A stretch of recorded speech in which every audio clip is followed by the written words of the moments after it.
Bom, em primeiro lugar, queria agradecer o convite das Jornadas Templários para o Conhecimento Ecuménico, que já vai na 4ª edição anual, e este ano vamos ter agora, dia 27 de fevereiro, uma palestra subordinada às concepções que é no mundo em desordem, de que servem as ordens. Pronto, é um grande tema e eu começaria talvez por falar um bocadinho na perspectiva astrológica do que é a ordem, porque a astrologia é uma linguagem do céu e as primeiras civilizações falam exatamente de uma ordem cósmica, não é? Em que os gregos deram um termo que é cosmos para essa ordem, e temos o outro lado também complementar, porque para mim o caos, que em grego designava-se ubris, ou desmedida, ou a tendência para a desordem. Depois havia uma outra energia que deu lugar à providência divina, que era uma espécie de equilíbrio da energia cósmica, não é? Mas o caos também é criador. E, às vezes é necessário haver um movimento de desregulador para que nasça, para que outros aspectos se desintegrem, se diluem, e para haver um nascimento de uma nova fase, do novo ciclo. Por isso, a ordem e caos são necessários dentro da lógica do tempo cíclico, não é? Há em que duas energias, uma que vai no sentido da ordem e outra que vai no sentido da desordem. Isso está presente, por exemplo, agora estou-me a lembrar do mito do Platão, que é o Fedro, em que na carruagem o cocheiro tenta equilibrar dois cavalos, um que vai para a direita e outro para a esquerda, um cavalo negro e um cavalo branco, e que representa exatamente essa relação da parte emocional, que há o cavalo negro que tende para a desordem e o cavalo branco que tende para ir na direção da ordem que é dada através do intelecto, neste caso na relação com o mito do Fedro do Platão. Bom, mas na questão aqui que nos interessa mais, eu começaria talvez de ver o homem como o ser que encarna, podemos chamar-lhe o microcosmos, não é? E o homem, todo ele, é um co-criador, por isso ele imita o demiurgo para dar forma à matéria, servindo-se da inteligência. Por isso, através dos mitos primordiais, o homem vai aprendendo, vai relacionando com esses arquétipos ancestrais, e a sua primeira tendência, desde muito cedo, é o homem tornar-se um ser social, não é? Em que as primeiras relações é através do papel da raça, das tribos, a religião, a língua, a família, os costumes, e nesse aspecto constituem-se os povos, depois os reinos, os condados, os países, até que chegamos às vilas, cidades, países, civilizações, ao aspecto civilizacional.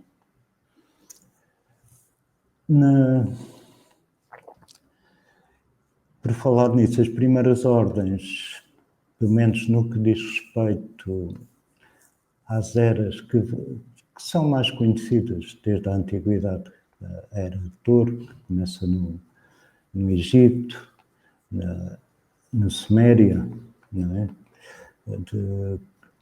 As referências ao Boi Apis, ao Minotauro, por aí fora. Depois temos com Moisés, com Abraão, Moisés e Akhennetón no Egito, temos a Era de Carneiro, por exemplo, também. Mais ou menos meia de 2000 anos antes de Cristo até à Era de Peixe, com os primeiros cristãos. Os primeiros cristãos desenhavam o símbolo de peixe na areia, era um dos símbolos de reconhecimento dos cristãos. E as primeiras escolas esotéricas, ou as primeiras ordens que temos assim conhecimento histórico, talvez as linhas sacerdotais no Egito, depois escolas propriamente de saber e conhecimento, temos a Pitagórica, a Academia Platónica e por aí fora. E na transição da Era de Carneiro para Peixe, temos um fenómeno de difusão de culturas e saberes com Alexandre o Grande. E as diversas escolas em Alexandria, as diversas correntes que se cruzaram em Alexandria, a famosa Biblioteca de Alexandria, nessa altura, em que a civilização caldaica, egípcia, grega, árabe, judaica, todas contribuíam para a troca de conhecimento entre os diversos povos.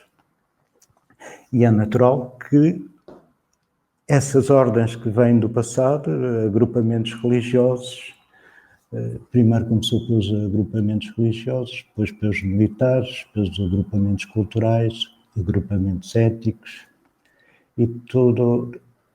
Quando falamos de ordem, em astrologia diz respeito ao signo de Aquário. Aquário, ao casa 11, tem a ver com as associações, os grupos, as amizades, e são as associações que derivam do papel social do homem na sua integração com o mundo.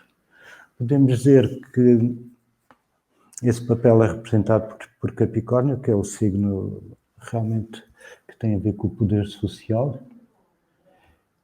E antes de Capricórnio temos o eixo Sagitário-Gêmeos, que esteve muito presente na Era de Peixe, e aliás é um eixo que está muito ligado com o templarismo.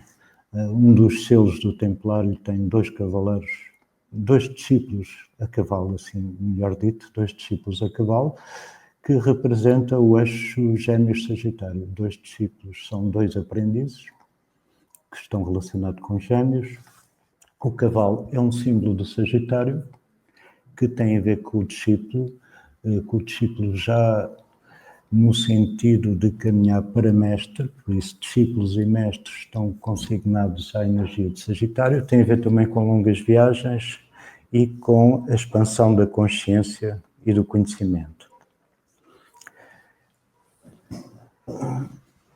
E na era de Peixe, esses cruzamentos de culturas foram bastante desenvolvidos, não só através das cruzadas, e também com as rotas comerciais, né, da seda, por aí fora.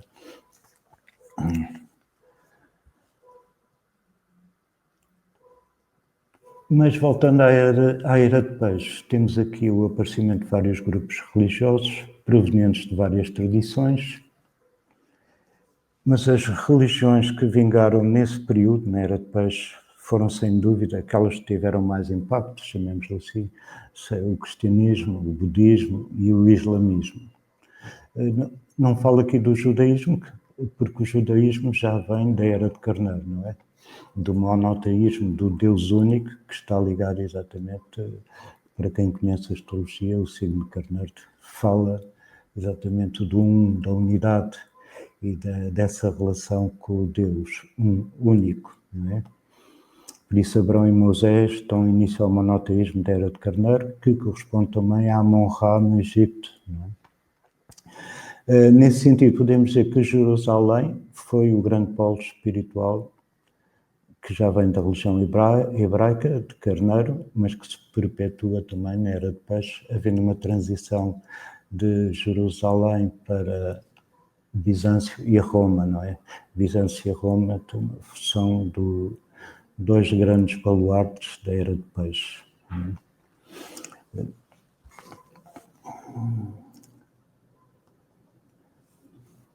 Com o advento do cristianismo, o Império Romano, que faz parte, que nasceu na Era de Carneiro, vai progressivamente declinando, e quando os primeiros templários chegam a Jerusalém, através da primeira cruzada, não é? Por Hugo de Payens, em 1118, acho que eram 9 cavaleiros, sim. E eles foram acolhidos pelo rei Balduíno II, em Jerusalém, que os acolheu no seu palácio e que estava, acho que as cavalariças estavam naquilo que se chama o Templo de Salomão, o primeiro templo construído, penso eu. Pronto, e com o desenvolvimento da ordem, há também uma confluência de várias culturas, porque os templários tiveram muitas relações com culturas e religiões diversas, a árabe, a hebraica, a turca, a persa, os cristãos copta. Por isso, houve um grande enriquecimento cultural e também devemos lembrar-nos que dessa ligação com o conhecimento esotérico, também do cristianismo gnóstico da Alexandria, dessa relação com o cristianismo esotérico dos essénios, das correntes herméticas também, como a astrologia, a numerologia, a cabala, a alquimia, entre outras. É com estas bases que a ordem religiosa militar cristã vai se desenvolver, e podemos dizer então que o templarismo aqui bebe muito da tradição esotérica cristã, que já vem do neoplatonismo também, e destas correntes místicas, e que dão preferência essencialmente à Igreja Joanina, a chamada Igreja Oculta do Cristianismo, porque a Igreja oficial é a Igreja de Pedro, no qual fundou a sua pedra, a sua estrutura, chamemos-lhe assim, exotérica com X, enquanto a Igreja de São João poderíamos dizer que é a Igreja esotérica com S.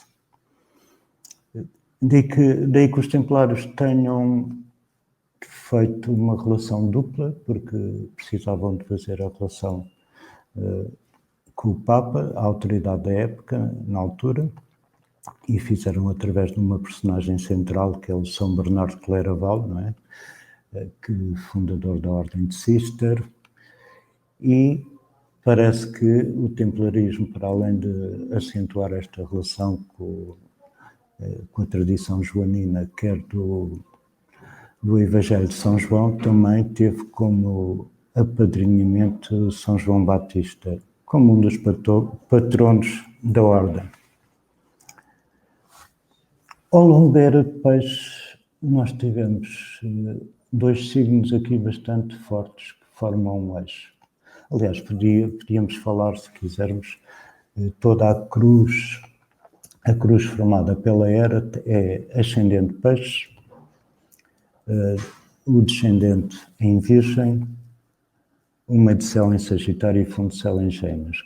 Cada Era tem uma cruz. Esta é a cruz mutável, que está ligada, por um lado, ao conhecimento e às viagens, que já falamos aqui do eixo Gêmeos-Sagitário, e Peixe e Virgem, Peixe essencialmente às religiões, ao misticismo, à fé, à crença, à necessidade da integração religiosa com a crença no Deus transcendente, e Virgem, a ligação à mãe, à natureza, à matéria, só que a matéria foi muito mal trabalhada, vamos chamar-lhe assim, ao longo da Era de Peixe, e pela exclusão do feminino e do sagrado feminino pela Igreja Católica Apostólica Romana, houve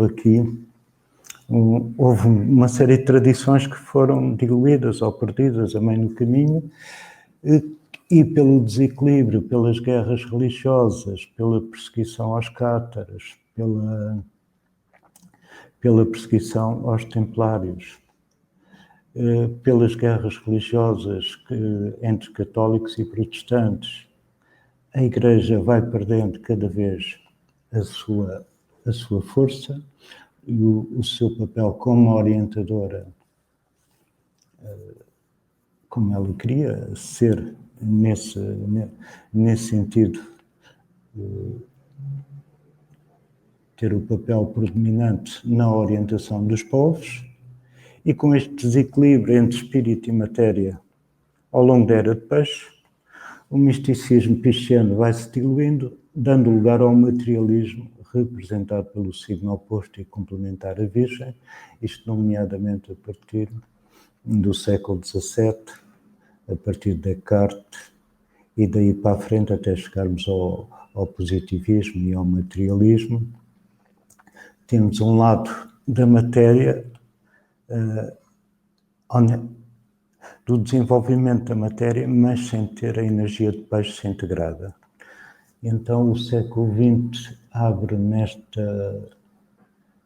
nesta dicotomia, ou nesta dualidade, chamemos assim, e esta grande dualidade em que a matéria se impõe sem uma espiritualidade coletiva, dá origem às duas primeiras guerras mundiais, que nos levam a repensar toda a civilização, toda a Era de Peixe. E estamos já a falar aqui da fase final da Era de Peixe. Eu estou aqui a falar de eras, mas para quem nunca ouviu falar, estas eras são eras que têm a ver com o terceiro movimento da Terra, o movimento de precessão dos equinócios, que tem uma duração de 2160 anos. O ciclo completo é à volta de 26 mil anos, se dividimos por 12, dá estas eras de 2160 anos. A Era de Peixe começou ali à volta. Há vários autores, ainda não há uma medida absolutamente, chamemos-lhe assim, matemática, mas isso também não é o mais importante neste caso. Há autores que acham que a Era de Peixe começou 120 anos antes de Cristo, outros acham que foi 200, outros acham que foi no ano 0, mas o que importa, isso levaria-nos a outro tema que não é agora o nosso, mas aqui o que importa é que Jesus e Buda fez a transição, o Senhor Buda fez a transição da Era de Carneiro para a Era de Peixe, e o avatar da Era de Peixe é Jesus, o Cristo, e agora estamos exatamente no dialbar da Era de Aquário, estamos no final da Era de Peixe, porque estas duas águas misturam-se. Há uma água que está ainda a sair, se virmos um rio podemos ver que há uma água nova que está a entrar, que é a de Aquário, e há uma outra que está a sair, que é de Peixe, e as duas vão se cruzando. E no final de uma era, seja ela de 2160 anos, seja de 26 mil anos, no final de todas as eras há este fenómeno de caos, que é uma tendência para a desintegração e outra para uma nova ordem que se quer implantar, que vai se implantar ao longo dos tempos. Por isso nós estamos exatamente no final de transição e no final de uma era, como por exemplo no final do Império Romano, assiste sempre a uma transferência de posições e poderes. E é nesta situação que realmente nós estamos a assistir a uma parte da civilização materialista, que agora já nem podemos dizer que é ocidental porque é global, uma civilização materialista em decadência, e podemos dizer que estamos a assistir à queda do quarto império descrito por Daniel, quando fez a interpretação do sonho do rei assírio Nabucodonosor. Estamos exatamente na fase dos pés de barro, em que a estátua construída pelos homens ou pelas civilizações está a cair para se transformar numa outra coisa que na relação com a tradição portuguesa chama-se o Quinto Império. Em termos da astrologia, nós chamamos a Era de Aquário, que é o quinto eixo do zodíaco. O quinto eixo do zodíaco é formado por Leão e Aquário. Leão é o quinto signo pessoal, Aquário é o quinto signo coletivo, e a cruz do eixo da Era de Aquário é Aquário no ascendente, descendente Leão, o meio do céu em Escorpião e o fundo do céu em Touro. Claro que isto daria muito para estarmos aqui a desenvolver, mas eu queria deixar só a tónica base, os tópicos fundamentais do que é que poderá vir a ser esta nova era, ou esta nova ordem que fala-se muito de uma ordem mundial, não é? Ou de uma ordem global, só que esta nova ordem ainda, há muitos que projetam esta nova ordem ainda com os ideais da Era de Peixe, por isso ainda muito eivadas de um aspecto materialista, mas podemos, eu diria que esta nova ordem de Aquário é uma harmonização entre o espírito e a matéria, não é? Um equilíbrio entre o espírito e a matéria, salvaguardar aquilo que de melhor tivemos na Era de Peixe e trabalhar a um nível grupal, a um nível de consciência sistémica, a um nível de consciência da humanidade como um todo, onde os grupos, as ordens e associações funcionam como ao nível daquilo que o Goethe, já no século XIX, falava das afinidades eletivas, ou seja, nós temos tendência a agrupar-nos pelos ideais congêneros, só que em Aquário já não vai haver guerras religiosas, em Aquário, a energia de Aquário tem a ver com a aceitação das diferenças e a busca da unidade. Essa busca da unidade começou na Era de Peixe, porque as grandes religiões já falam dessa unidade, não é? Está presente no cristianismo, no budismo e até mais lá atrás, no taoísmo, por aí fora. Mas a unidade em Aquário é reconhecermos o indivíduo que existe em cada um de nós e em nós e no todo, e respeitar as diferenças. E para esse processo se realizar, tem que haver um empoderamento de cada um, em que o indivíduo tem que se coroar a si próprio. O que é que isto significa? Na linguagem de Carl Jung, eu diria que cada ser tem que fazer o seu caminho de individuação, encontrar o leão que há dentro de si, fazer o coroamento interno, e isso significa, esse empoderamento está ligado ao processo de transformação em que passamos da relação do Deus externo, do Deus metafísico, para a relação com o Deus interno. Não é? Isso é aquilo que o Jung chama o Deus imanente. Por isso, há esta passagem do Deus transcendente para o Deus imanente, em que cada um tem que descobrir o Deus dentro de si. E isso, para mim, é a religião da nova era.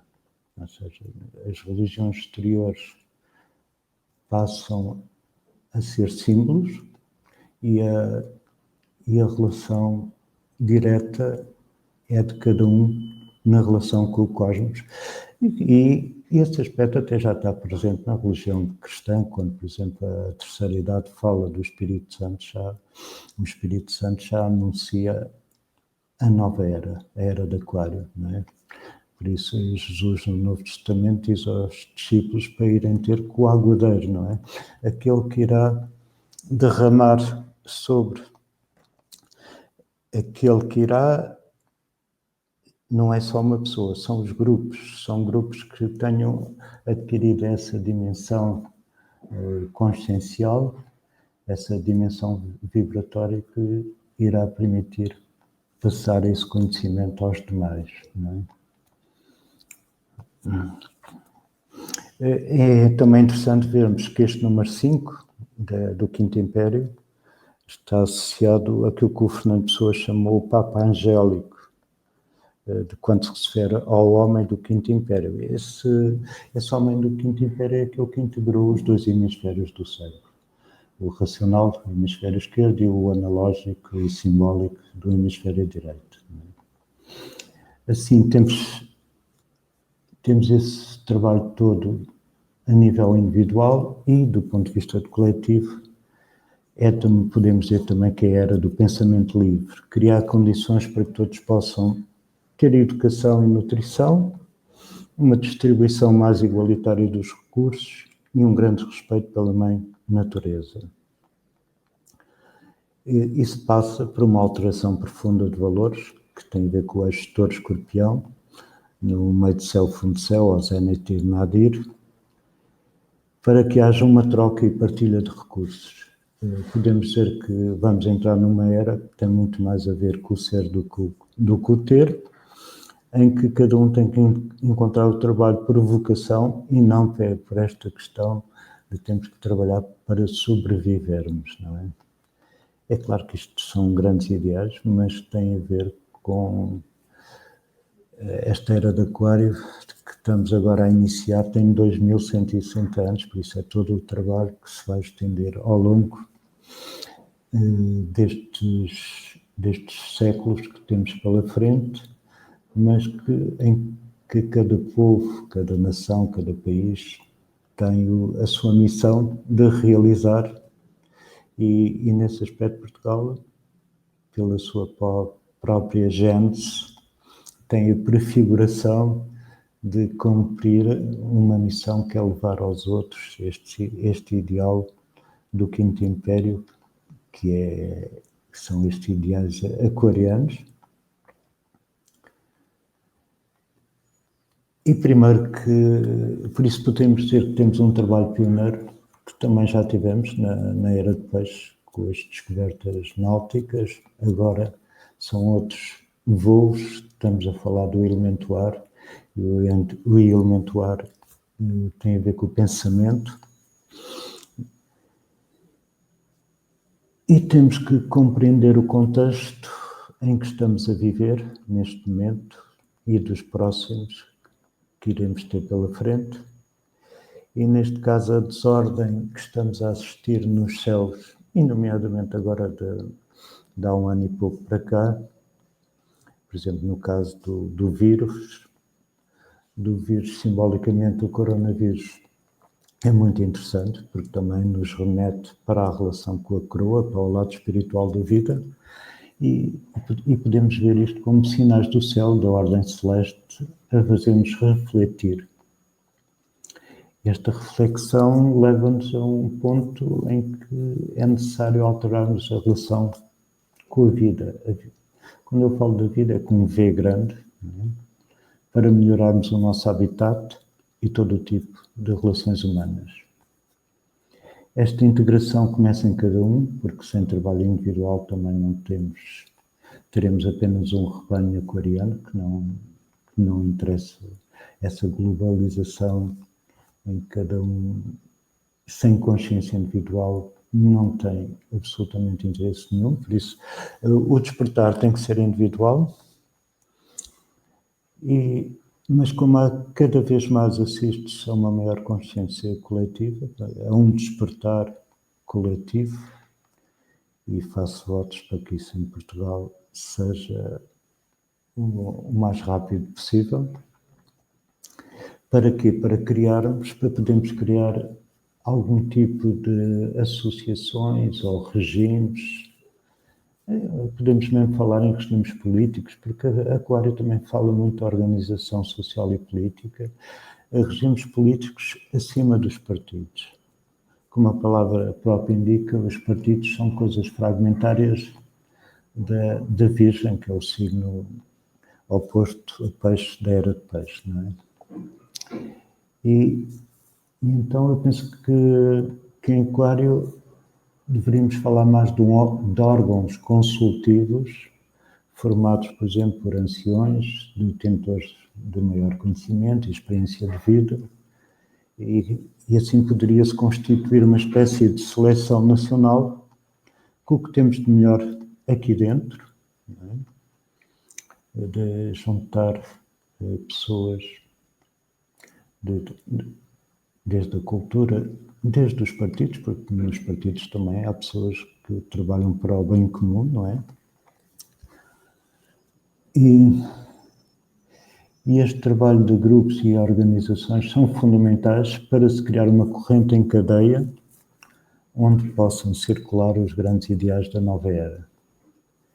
E aí, nesse contexto, que Portugal pode vir a ser pioneiro e mensageiro no lugar privilegiado que ele ocupa na Europa e no mundo. Bom, tudo isto são temas que poderíamos desenvolver bastante, mas eu também, para quem queira ter mais uma ideia do meu trabalho, eu também, o meu último livro fala exatamente destes aspectos, chama-se Portugal, a Mensagem e os Astros, editado em 2019 pela editora Espiral. Por isso, quem quiser saber um bocadinho mais destes temas, pode também consultar nas redes sociais ou no livro, ou neste último livro que eu escrevi. Muito obrigado pelo convite e por esta oportunidade de passar a mensagem. Obrigado.